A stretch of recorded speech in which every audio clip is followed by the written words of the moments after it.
Elisha அந்த விதவைகிட்ட சொல்கிறாரு, பாத்திரத்தில் நிரம்பின எல்லா ஆயிலையும் விற்று முதல்ல கடன் வாங்கியிருந்தே அதெல்லாம் அடைச்சிட்டு மீத நீயும் உன் பிள்ளைங்களும் பிஸ்னஸ் பண்ணி நல்லா சம்பாதிச்சு சந்தோஷமா இருங்கன்னு சொல்றான். இப்ப அவங்க பிரச்சனை தீந்துருச்சா இல்லையா? தீந்துருச்சு. எப்படின்னா அவ அவ்வளோ கஷ்டத்துலயும் யாரதான் நம்பினா? தேவன்கிட்ட போய் ஆலோசனை கேட்டா தேவன் எனக்கு ஒரு அட்வைஸ் பண்ணுவாரு, நான் அதன்படி நல்லபடியா இருப்பேன்னு சொல்லிட்டு அவ தீர்க்கதரிசிட்ட கேட்டு அதன்படி நடந்த ஆசீர்வாதத்தை பெறா. அடுத்த அற்புதம் என்னன்னா, அந்த காலத்துல தேசத்துல எல்லாம் பஞ்சமா இருக்கு. அப்போ எலிசா சொல்றாரு, இந்த பக்கத்துல இருக்கவங்க எல்லாத்துக்கும் நம்ம கூழ் காய்ச்சி கொடுப்போம், வீட்டுக்கு வந்து கூழை குடிக்கட்டும் அப்படின்னு சொல்லிட்டு அவங்க வேலைக்காரன்ட்ட சொல்றாரு, ஒரு பெரிய பானை நிறைய கூழ் காய்ச்சு அப்படின்னு சொல்றாங்க. அப்போ அந்த வேலைக்காரன் வந்து கூழ் காய்ச்சுறான்.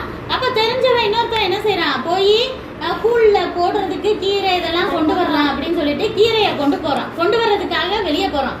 அங்க பார்த்தா பேய் கொமட்டி காயின்னு ஒரு செடி, அது வந்து விஷம்.